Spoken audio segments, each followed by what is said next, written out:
Let's worship for God. Let's give him glory.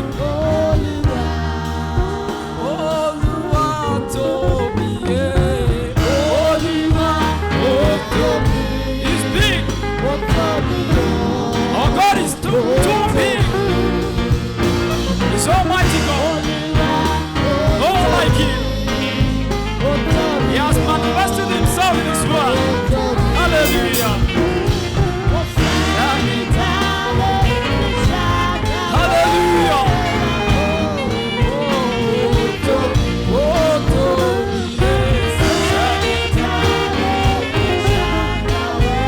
He's so incomparable, Father. Hallelujah.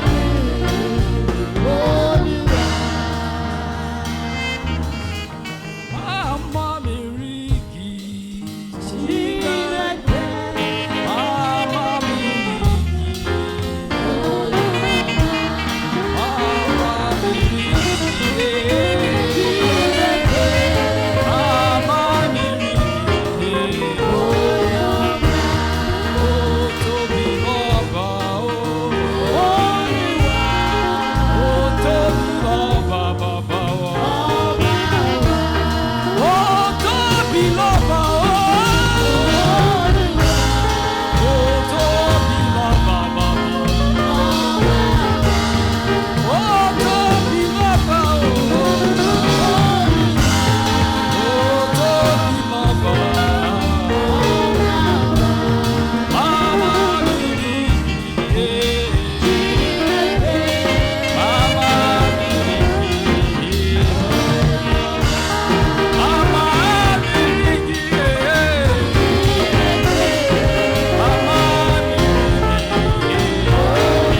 Last time I only believed 301.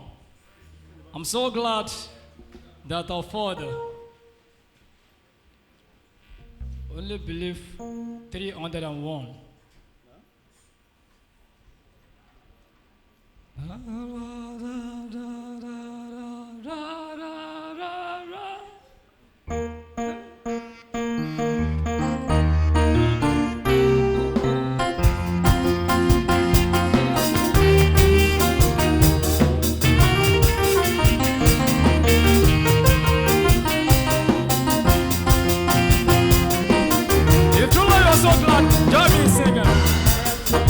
Hallelujah.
hands for the Lord Jesus.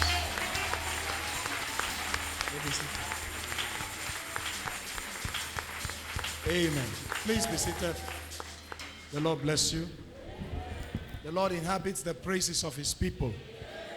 And we are the people of God. Let's put hands for the Lord Jesus one more time.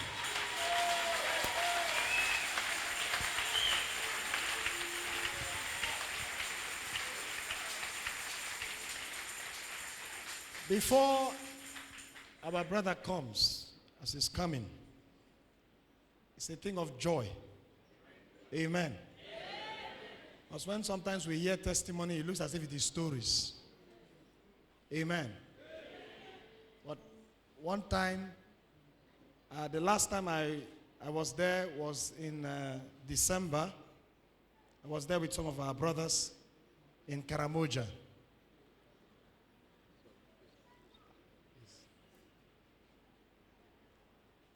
I was there in December in Karamoja.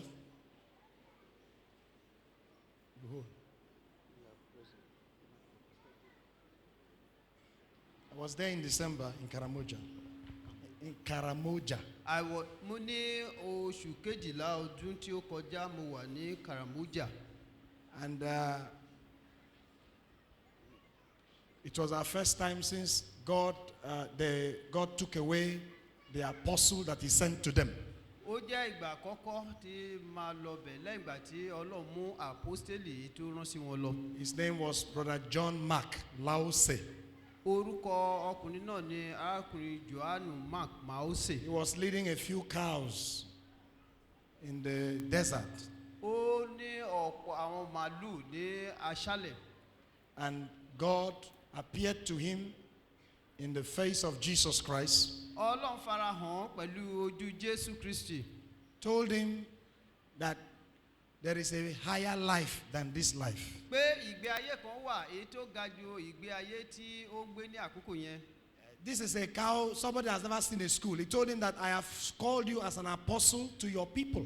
Èyí jẹ́ èèyàn kan tí ò lọ sí ilé ìwé rí. Ọlọ́run wá sọ fún pé mo pè ọ́ gẹ́gẹ́ bí àpọ́stélì fún àwọn ènìyàn rẹ. Also told him that as you are going, you will meet a message from the man that I've sent, William Branham. He heard it clearly. Ó gbọ́ ní èdè tàbí ohùn tó yè kedere pé bí ó ṣe ń lọ yìí, ó bá iṣẹ́ ìránṣẹ́ kan pàdé èyí tí mo rán láti ẹnu ìránṣẹ́ mi William Branham. In that particular land, you can't find a Catholic church. Ní ilẹ̀ ibi tí à ń sọ yìí, ò lè rí ìjọ àgùdà ń bẹ̀. You are meeting people who have believed this faith and they believe it rightly. They believe it from the Bible. Àwọn èèyàn tó jẹ́ pé wọ́n gba Bíbélì, wọ́n gba iṣẹ́ ìránṣẹ́ yìí gbọ́, wọ́n gbà gbọ́ gẹ́gẹ́ bí Bíbélì ṣe wí, àwọn ló bá pàdé ń bẹ̀. And I believe that those are the kind of people that God likes to use. Those who don't know anything.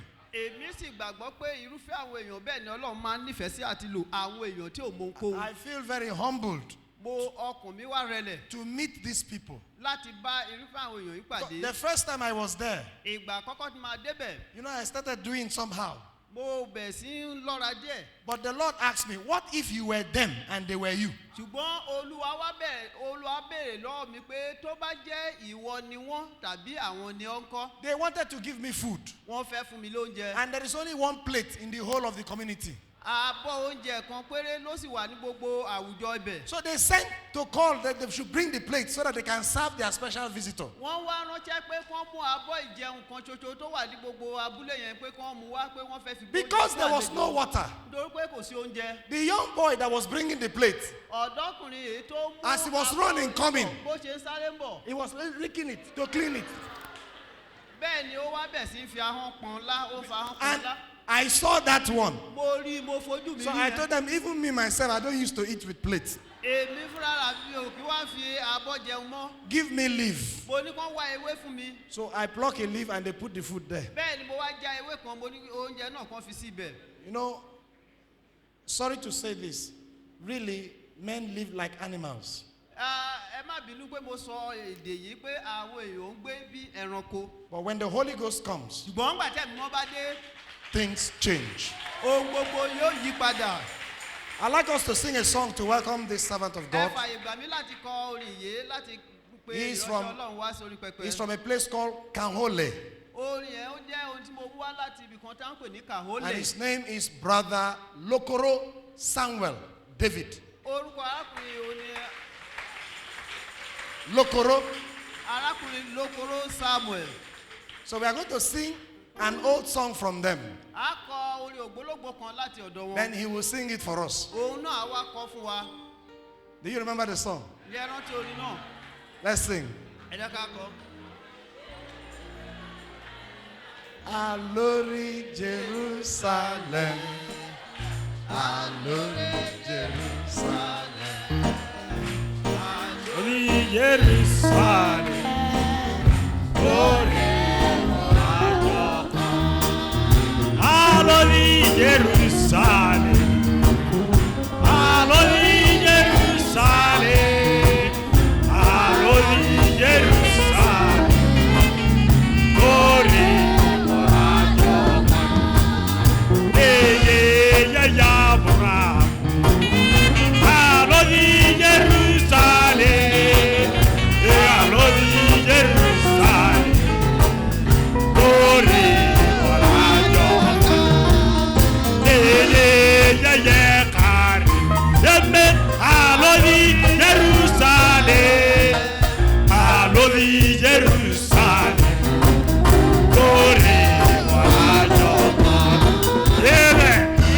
God bless you so much. Amen. Kí Ọlọ́run kó bùkún fún yín lọ́pọ̀. God bless you so much. Kí Ọlọ́run kó bùkún fún yín I'm lọ́pọ̀. so glad this evening Inú mi dùn to be here in the presence of the Lord God.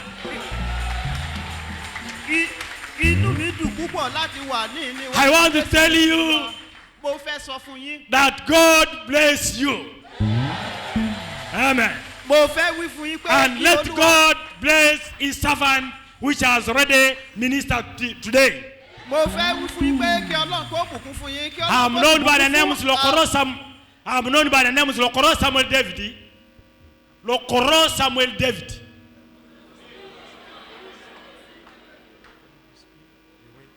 Mo fẹ́ sọ fún yín pé kí Ọlọ́run kó bùkún fún yín. My name's Orúkọ mi Lokoro Lokoro Samuel Samuel David. David.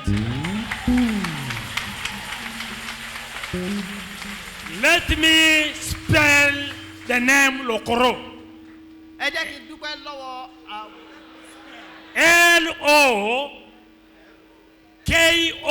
L-O-K-O-R-O. Let us orúkọ náà náà pè yẹn Lokoro Let- Lokoro. let us pray. Ẹ jẹ́ ká gbàdúrà. Father, the God of Abraham, the God of Isaac, the God of Jacob, Father, the Lord Jesus, we are calling you Father tonight. Come, Father, and be amidst us. Lord God, you know my heart. Father, all this day, it was something, a cry in my mind. It was a cry in my thinking. Father, have mercy to my brethren. God, you are the God of Samuel. You are the God of Abraham. You are the God of Solomon. Father, I'm calling you this evening. Come, Jesus, and make yourself known to an individual of us. Father, pass in the midst of my brethren, my sisters. Father, to the corner, in the midst of the house. Let your praises, God, take over now. Father, thank you. I believe, Father, you are the same yesterday, today, and forever. Father, you don't say change. Thank you, Jesus. In Jesus' name we pray. Amen. Be seated. Ẹ jẹ́ kí a jókòó.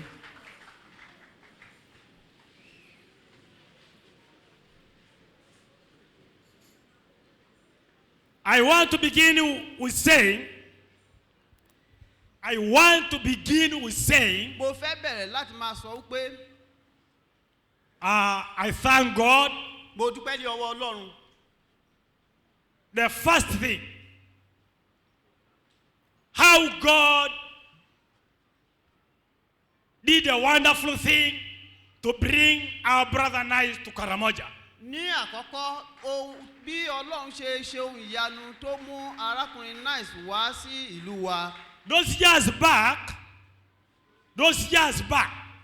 the convention took place in Moroto Estate, in Uganda, in Moroto Estate, about 3 times. But God did a miracle and brought to us brother Nice. Fún àwọn ọdún tí ó wà sẹ́yìn, àwọn ọdún tí ó ti kọjá,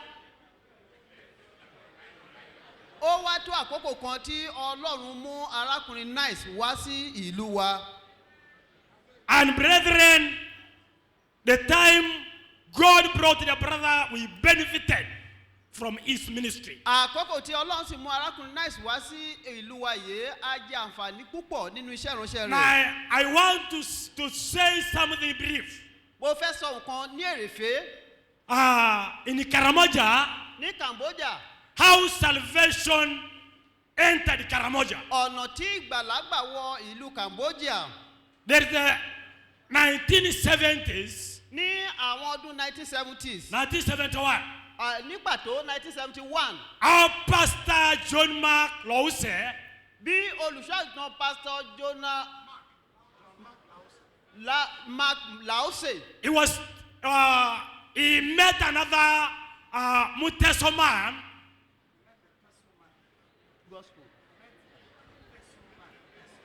Ó bá ọkùnrin kan pàdé. And that man took him to Teso area to stay there, to take care of his cows in the Teso region. Ó bá ọkùnrin kan pàdé, ọkùnrin yẹn wá mú kí ó máa lọ tọ́jú màlúù. And that's why God, one night, according to his testimony, one night, God came in the night and met him. Ní òru ọjọ́ kan, Ọlọ́run sì tọ́ wá ní ibẹ̀ tó wá bá pàdé. Our pastor was saying that in the night he was just smoking a cigarette. Then the lamp appeared, shining the whole house, and his voice spoke to him in the night. Ìmọ́lẹ̀ kan wá, ó sì tàn sí ilé náà. Nígbà náà ni ohùn kan bá sọ̀rọ̀. And told him, John Mark, Lord said, I'm going to send you, I've chosen you to be an apostle. Ó sì sọ fún pé olùṣọ́àgùntàn Lause, èmi ò rán ẹ níṣẹ́, mo ti gbé ẹ dìde láti jẹ́ àpọ́stélì. Now I'm going to take you back to your region, to Karamoja. Pé èmi ó dá ọ padà sí agbègbè rẹ ní Karamoja. And our pastor saying he remained with a question in his heart. Ìránṣẹ́ Ọlọ́run wá ní òun dúró pẹ̀lú ìbéèrè nínú ọkàn òun. Saying that I don't know how to read the Bible. How can I be an apostle? Ìbéèrè náà sì ni pé èmi ò mọ bí a ṣe ń ka Bíbélì, báwo ni ó ṣe jẹ́ àpọ́stélì. And he's saying that while he was still thinking about that, and the voice spoke to him and he said, I'm going to give you English. You are going to begin reading the Bible. Ó ní bí ó ṣe ń ronú nípa èyí ni òun náà tún bá sọ̀rọ̀ pẹ̀lú pé èmi ò kọ́ ẹ ní èdè òyìnbó, ó máa wàásù ní èdè òyìnbó, ó máa ka Bíbélì ní èdè òyìnbó. The God of Abraham. Ọlọ́run Abrahamu. Our pastor saying, Bàbá wa wí from that time, ó ní àti àkókò náà and the voice commanded him and told him, please go to your boss. Go to him, let him pray for you. Ó ní ohùn kan wá bá sọ̀rọ̀ pé lọ sí ọ̀dọ̀ àpọ́stélì pé kí ó gbàdúrà fún. And his boss, he was a PhD pastor.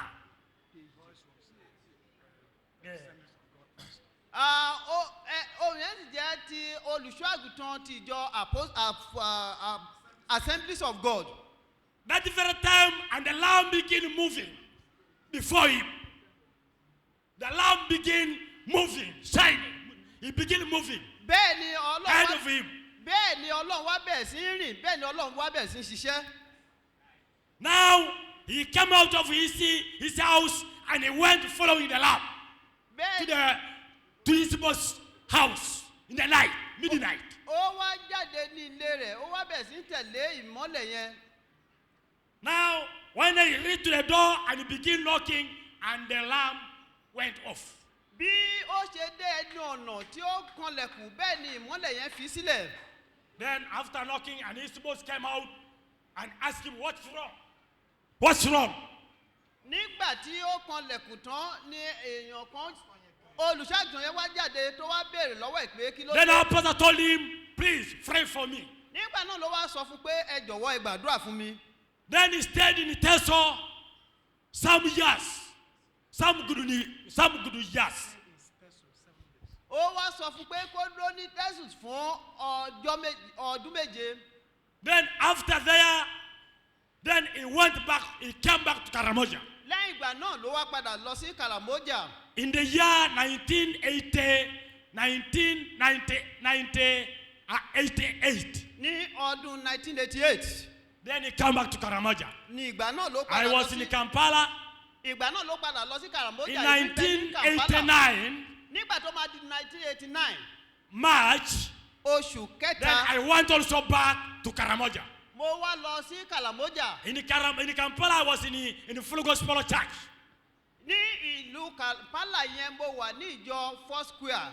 That very evening when I reached to Moroto, I asked my brother and told him, "Please, do you have some locals near this place?" Believers, do you have some believers around this place? nígbà tí mo wá débẹ̀ mo wá bí pé ǹjẹ́ ní àwọn agbo onígbàgbọ́ kankan níhìn. Then he told me that yes, we have one man. His home is just near here. He's our neighbor.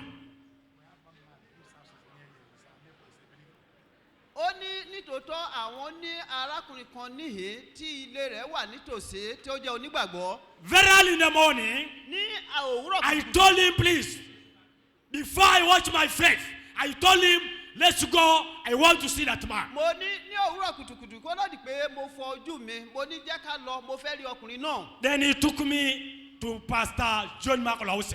nígbà náà ló mú mi lọ sí ọ̀dọ̀ olùṣọ́àgùntàn Donald Osu. Then when I reached to his place, I greeted him. nígbà tí mo débẹ̀ mo kí. I told him, mo sì sọ fún. "I'm also a believer. mo ní èmi ò kí. I'm also a believer." èmi náà onígbàgbọ́ ni mí. So that's from that time. láti ìgbà náà wá. Then we begin one hand to hand with him in the gospel. láti ìgbà náà wá la bẹ̀rẹ̀ sí bá ara wa rìn nínú ìrere.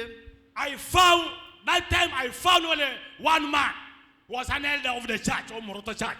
nígbà náà mo tẹ̀lé ọkùnrin kan tó jẹ́ àgbà. Called Lokiru James. ọkùnrin kan tó jẹ́ alàgbà nínú ìjọ. Then I became now the third Karamojong to believe the message. mo wá di ẹnì kejì tó máa gba iṣẹ́ ìránṣẹ́ yẹn gbọ́ ń bẹ̀. Praise the Lord. Hallelujah. Then we begin preaching the gospel. nígbà náà la wá bẹ̀ sí wàásù ìrere. By that time, Karamoja, it was, warriors, that just people like beasts of the wilderness. ní àkókò náà Karamoja yẹn àwọn èèyàn tó wà ń bẹ̀ wọ́n kàn dàbí ẹranko inú igbó ni. That time, that year, the whole of Karamoja region was full of guns. Full of guns. Guns. ìlú Karamoja yìí ó sì kún fún onírúurú ìbọn. Like now, if you are about to 3 brethren in your family, all of you have guns. bí ó bá fún àpẹẹrẹ tó bá jẹ́ pé ẹ jẹ́ mẹ́ta nínú ẹbí yín ẹ̀yin mẹ́tẹ̀ẹ̀ta ẹ níbọn. And the whole of Karamoja, the work they do, they call sweating. It is raiding, to raid neighbors, to kill and to raid. iṣẹ́ tí wọ́n sì máa ń gbé ṣe ní ìlú Karamoja yẹn òun náà ni pé kán fipá bóbìnrin lò kán sì pa wọ́n. Like now my father, gẹ́gẹ́ bí bàbá mi. he was a raider. ẹni tó máa ń da. Warrior raider of cows.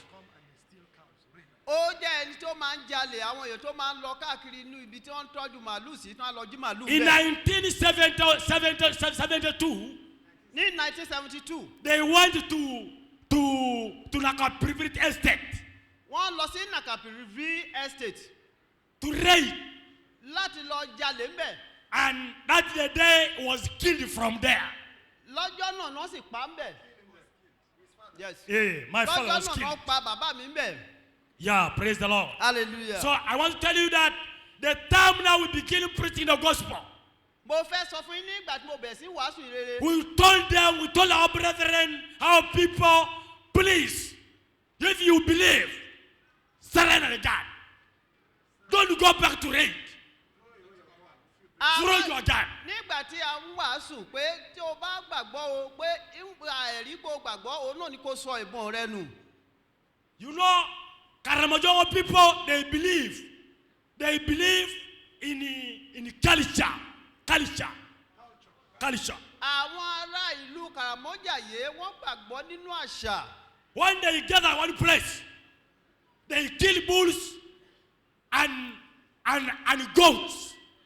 Then they begin now, the old men, they begin now calling God the sun, God the moon, God the stars, mentioning mountains Ní and ibẹ̀ big rivers. ní ibẹ̀ onírú nǹkan ni wọ́n ń sìn wọ́n ń bọ òòrùn wọ́n ń bọ òṣùpá àti àwọn odò ńláńlá. Are you getting me behind? Ṣé ẹ̀ ń gbọ́ mi díẹ̀díẹ̀ lọ́wọ́ yìí lọ́hùn-ún?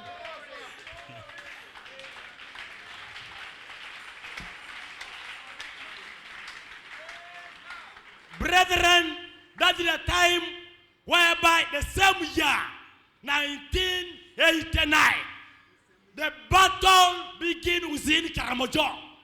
From this estate to another estate, fighting, killing one another, and raiding of cows.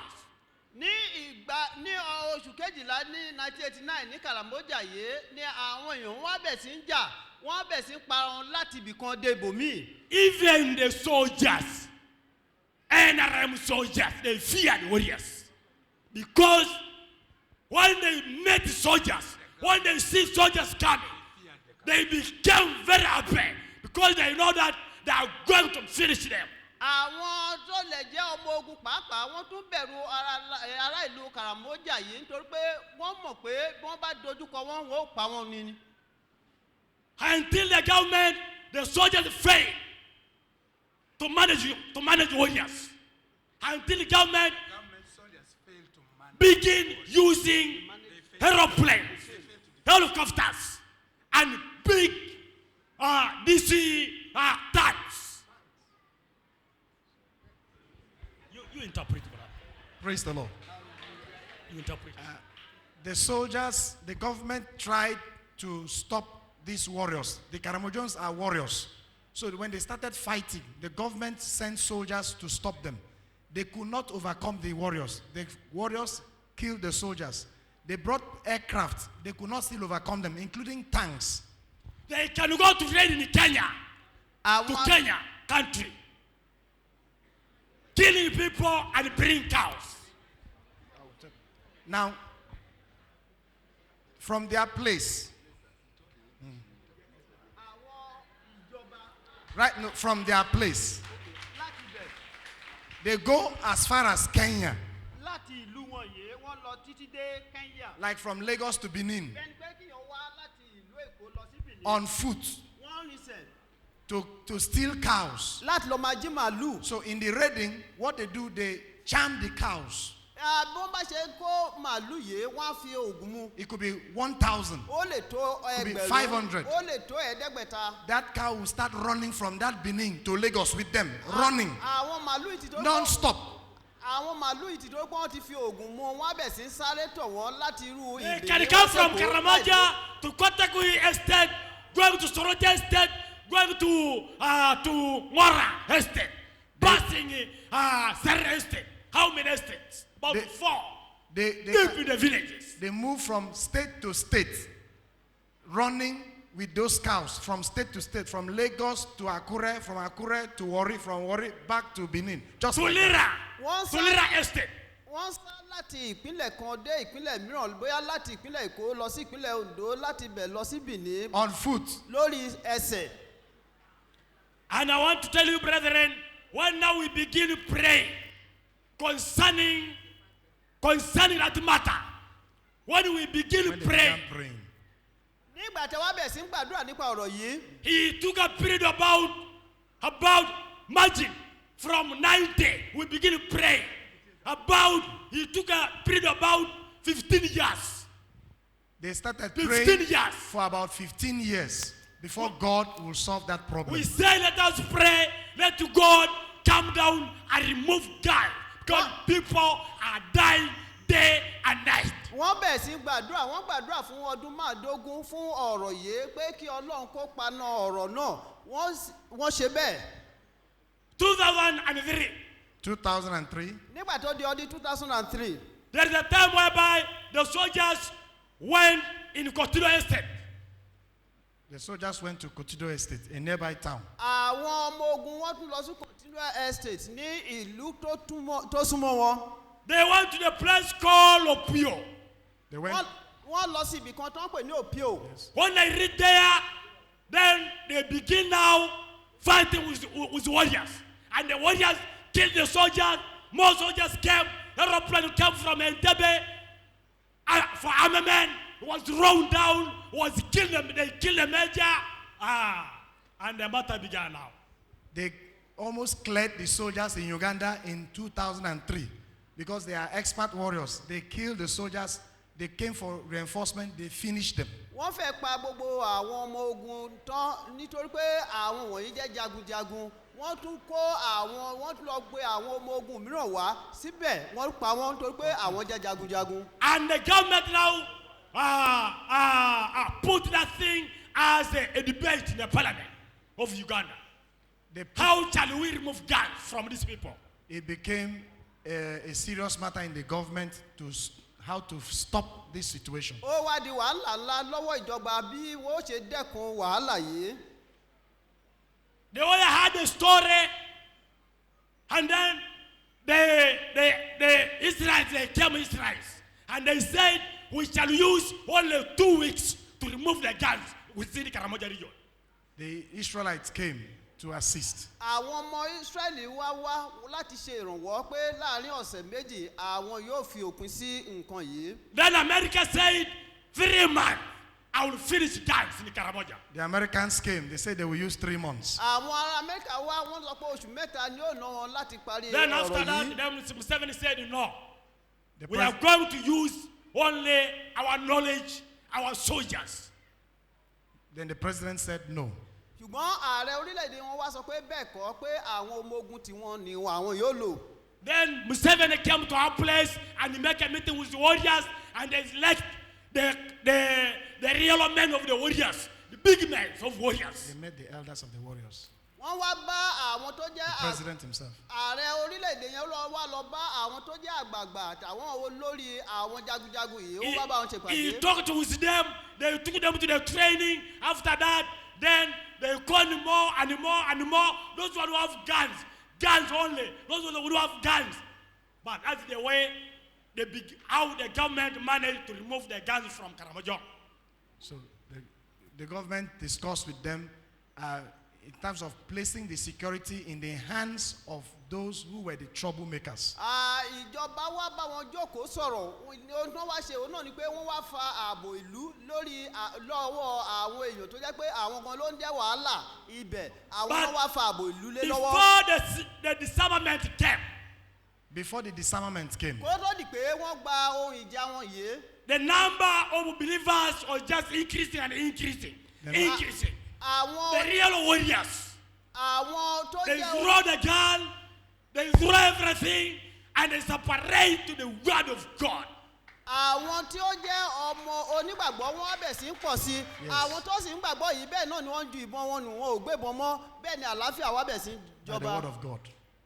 pẹ̀lú ọ̀rọ̀ Ọlọ́run wá bẹ̀ sí ń tàn ká. That's why you see that when you come to Karamoja, many people that are not educated. They are not educated. ìdí nìyí tó bá jẹ́ pé ẹ lọ sí ìlú Kàlàmọ́jà yìí ẹ rí i pé ọ̀gọ̀ọ̀rọ̀ wọn ò kàwé. Because they are just people of villagers, warriors who they don't know anything. Warriors They don't know and anything. villagers. They are warriors and villagers who don't know anything. You know warriors, Oh, they no, don't you're dress lying, yo. clothes.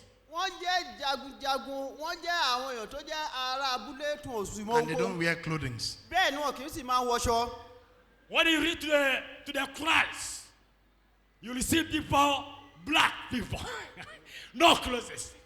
When you reach to the To the manata, Yes. to the Christ, where So- where the cows is, in the bush. where they keep their cows in the villages called Manyata, that's when you see them in their real estate as God created them. nígbà tí wọ́n bá dé agbo wọn ní mayeta níbi tí wọ́n tọ́jú agbo màálù wọn sí níbẹ̀ lẹ́ẹ̀tì rí wọn ní òwò bí ọlọ́run ṣe dá wọn. I want to tell you, brother, sister, as I talk now, the gospel has done much, great. The great change now in The gospel have done much and great things. bí mo ṣe dúró yìí mo fẹ́ sọ fún yín pé ìyìnrere ó ti ṣe ohun ńlá àti ohun tó ní agbára ní ibẹ̀. As I talk now, by now, great peace was in Karamajo. àti pé Great ní peace. báyìí bí àlàáfíà ńlá ti ń jọba ní Hallelujah. agbègbè kalamajo. Amen. As I talk now, everywhere there is churches. àti pé ní báyìí tó jẹ́ pé All the ìjọ wá warriors. wà ní gbogbo agbègbè yẹn. All the In warriors our and churches. estate, gbogbo àwọn tó jẹ́ jagunjagun Now wọn wọ́n back. ti wà ní ilé ìjọsìn. in our estate in our park, In my place, in a park. ní agbègbè mi tó ń jẹ́ napak every sub-county full of churches. Full of Message churches. churches. Message churches. ibẹ̀ wá kún fún àwọn ìjọ tó gba iṣẹ́ ìránṣẹ́ ìgbà ìkẹyìn Hallelujah. gbọ́. Praise the Lord. hallelujah. I am not educated. èmi ò kàwé Imagine I went to school. I went to school. mo lọ ilé ìwé 1975. ní ọdún When I was 1975 still young. nígbà tí mo sì kéré My intention to go to school, My intention of going to school. Eh. it was just because of the hunger. In our family, there's nothing to eat in the family. ìdí tí mo fi I lọ went to school only for food. ìdí tí to mo get fi food ìdí to tí- eat. ìdí tí mo fi lọ sí ilé ìwé òun náà ni tìtorí pé ebi ń pa mí ebi tó ń pa mí yìí òun ló mú mi lọ sí ilé ìwé. I spent 2 weeks In school. in school, P1. 2 weeks. ọ̀sẹ̀ méjì péré mo lò ní ilé ìwé I left. bẹ́ẹ̀ ni mo fi ilé ìwé lẹ̀ We migrated to another place. mo wá lọ sí Start ibòmí operating. mo wá bẹ̀ sí í ṣeṣẹ́ Again, 1980. 1990. 1980. ní 1990 1980. ní ọdún 1980 I went to P2, Amudat Estate. I P2 went to primary primary school. 2. I just Mo lọ he sí put prim- himself in primary 2. mo èmi fúnra ara mi mo tún mú ara mi lọ sí ilé ìwé alákọ̀ọ́bẹ̀rẹ̀ ìpele I kejì went to P2 2 weeks. Mo tún- I left. mo kàwé ọ̀sẹ̀ méjì bẹ́ẹ̀ ni mo fi ilé ìwé lẹ̀ Then I went to Tumbal Estate mo wá lọ sí stay Dubai there. mo wá lọ sí Dubai estate láti máa gbé bẹ̀ in 81. ní 1981 1981 I was in Kampala. mo wà ní Kampala I went to, they took me to Zambia Primary School. wọ́n mú mi lọ sí Zambia primary school I went to P3. To P3. To P3. P3. He promoted himself to primary 3. mo lọ sí níbẹ̀ mo tún lọ sí ilé ìwé alákọ̀ọ́bẹ̀rẹ̀ ìpele kẹta So that year, I finished the whole year in school.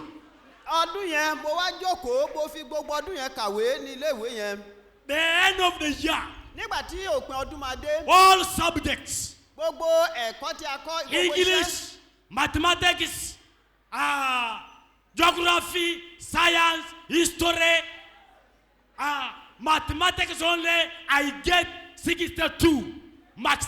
62. That's all. The rest, 0, 0, 0, 0, 0.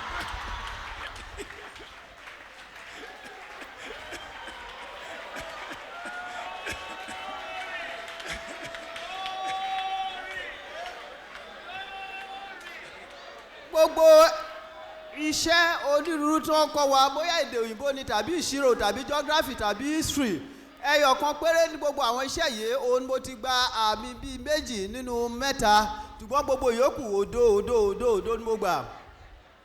So 94, ní ọdún 94 first term, ní ọdún 1994 I want to P4. ní ọdún I forced 1994 myself to go to P4. ọdún àkọ́kọ́ mo tún fi ara mi I lọ. forced myself. The rest of my colleagues said, you are a repeater. mo tún mú ara mi lọ sí ìpele ìkẹrin ilé ìkẹ́kọ̀ọ́ alákọ̀ọ́bẹ̀rẹ̀. I want to P4. I forced myself to go to P4. mo fi tipátipá mo fi mú ara mi lọ bẹ̀ pé First term. ibi tí màá wà ní táàmù àkọ́kọ́ Then the end of that term, nígbà tí táàmù yìí dópin my friend ọ̀rẹ́ mi who I was working with, tí mò ń bá he rìn went and he joined NRM in the bush. ó wá lọ darapọ̀ mọ́ Lord Resistance Army. ó wá lọ darapọ̀ Rebel mọ́ force. àwọn ẹgbẹ́ ọlọ̀tẹ̀ kan tó jẹ́ He stayed ológun. 2 weeks in the bush and then he come back and he says, let's go. ó lọ darapọ̀ We are mọ́ just wasting time here. Let's go. ó lọ darapọ̀ mọ́ ẹgbẹ́ ọlọ̀tẹ̀ yìí ó wá sọ ó lo ọ̀sẹ̀ méjì ń bẹ̀ nígbà náà ló wá bá mi pé jẹ́ ká lọ pé mo kàn ń fi àkókò mi ṣòfò ní. That's the end of my education. òpin ìwé tí mo kà mọ́ nìyẹn. When I was somewhere, nígbà tí mo wá wà ní ibi I kan was made a sergeant major of the camp, A99 battalion, Ekoi battalion, Ekoi company. I was made a sergeant major. He was Sergeant Major mo jẹ́ sergeant major of a battalion. ní ọwọ́ ọmọ ogun kan. They give me a secretary who can write for me in my behalf. They give him secretary to be writing for him. To wọ́n make a fún report of the soldiers. torí ipò mi yìí wọ́n fún mi ní akọ̀wé èyí tó máa kọ̀wé fún mi. After that one has made a report, my work now to handle the paper and to march before RSM to deliver the president on parade, absent, admitted, and the rest. Yes. lẹ́yìn ìgbà tí ó bá ti kọ ìwé yìí màá gbà á lọ́wọ́ rẹ̀ Yes. màá lọ gẹ́gẹ́ bí ẹni tó darí àwọn ọmọ ogun lọ bẹ̀. Yes. So I tell you, I came out from school when I was not going to write my name, only my name. After now, mo kúrò ní ilé ìwé ńgbà tó jẹ́ pé I orúkọ could mi not even write my name. orúkọ mi gan mi ò lè kọ́. when I came back to the message of the hour, nígbà tí mo wá sínú iṣẹ́ ìránṣẹ́ Hallelujah! àkókò yìí I was with John Magalose. I was with my pastor, John Magalose. I was with Pastor John I was with McLaughlin. my pastor. ok mo wà ní ọ̀dọ̀ olùṣọ́àgùntàn John Then one time I fasted. ní àkókò kan mo wá gbàwẹ̀ Fasting of 2 days. mo gbàwẹ̀ fún ọjọ́ méjì I said, God, mo ní Ọlọ́run I want to know how to read the Bible. mo fẹ́ mọ bí a ṣe ń ka bíbélì I don't know now to read Karamojong. I don't know to read Kiswahili. I don't know to read English. What can I do now? mo ní mi ò mọ bí a ṣe ń ka bíbélì mi ò mọ bí a ṣe ń ka ohunkóhun pé kí ni mo wá lè ṣe báyìí. I fasted the first day. The second day at around 2. The second day. mo at around- gbàwẹ̀ lọ́jọ́ kìíní lọ́jọ́ kejì ńgbà tó máa di bí aago méjì. Yes. I was just carrying a Bible in my hand like this, mo kàn gbé bíbélì lọ́wọ́ bí rẹ́ẹ̀lì. sitting on the mat. mo gbé bíbélì lọ́wọ́ bí èyí mo wá jókòó lórí ẹní. I saw somebody arising from the Bible. bẹ́ẹ̀ ni mo wá rí ẹnì Somebody resurrected from the Bible. bẹ́ẹ̀ ni Jesus. Sir, Jesus. bẹ́ẹ̀ ni mo wá rí ẹnìkan tó jáde láti inú bíbélì yìí tí ojú rẹ̀ bí After the vision, ní ojú rẹ̀ rí bíi ti I Jésù. began reading Hallelujah. English, Hallelujah. Good News Bible. That very time, Hallelujah. I begin reading English. lẹ́yìn ìran yìí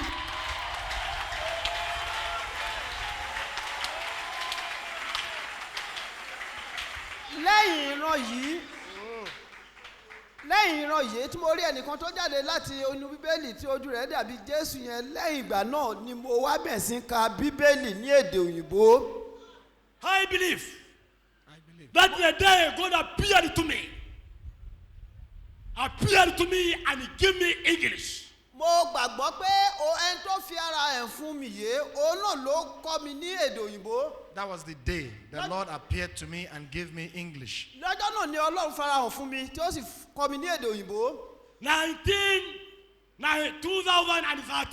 2013. ní ọdún 2013 The voice came to me that night ohùn yẹn tọ̀ mí wálé òru and told me, ó sì sọ fún mi from today, From ó ní today. látòní lọ begin speaking English. ó ní bẹ̀rẹ̀ sí wàásù lédè òyìnbó.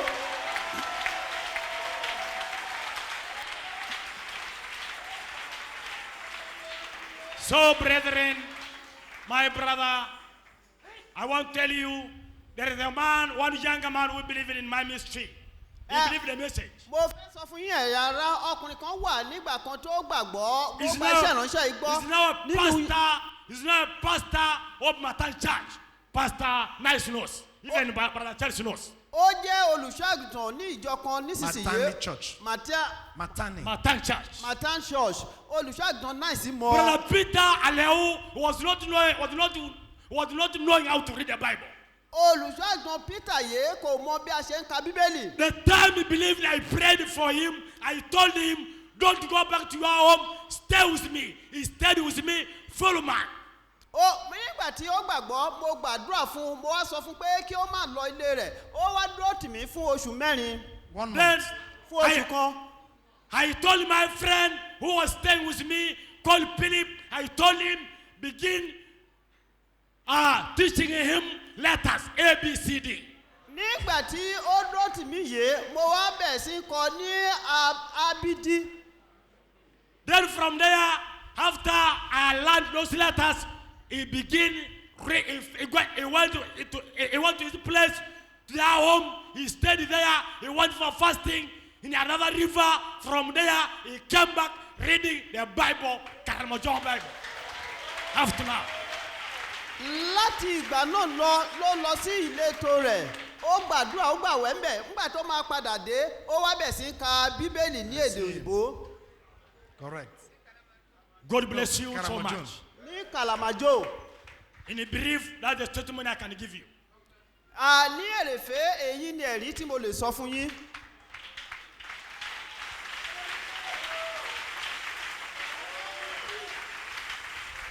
When I came from Uganda, nígbà tí mo wá láti Uganda I came with a bag of greetings to you.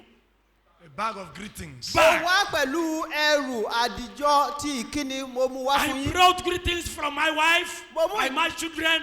mo mú ìkíni wá láti ọ̀dọ̀ aya mi àti àwọn ọmọ mi. You know, I'm the man of the age. ẹ mọ̀ pé mo ti dàgbà. I'm 45 years old. ẹni ọdún mẹ́rìnlélógójì ni mí mo ti lé ní ọdún mẹ́rìnlélógójì. My firstborn, the boy is now in S4. Senior 4. Senior 4. àkọ́bí ọmọ mi ó wà níbi senior 4 ní ilé ìwé lọ́hùn. The second born, the girl called Rebecca, was supposed to be in the university, Makere, but there is no money for school fees. eléyìí tó jẹ́ àbí ọmọ kejì wa ó yẹ kó wà ní yunifásitì ṣùgbọ́n kò sí owó fún ilé ìwé. Again, the third born called Miriam is in S2. eléyìí tó jẹ́ ìkẹta ìyẹn wà ní S2. And the younger boy called Joseph, that one is in the fifth form. Primary 4. eléyìí tí à ń pè ní Joseph ìyẹn wà ní bóyá primary 4. But by the grace of God nípa oore ọ̀fẹ́ Ọlọ́run and the work we do with my wife, our work to do is to collect stones from the river to make kokoto. Do you know kokoto?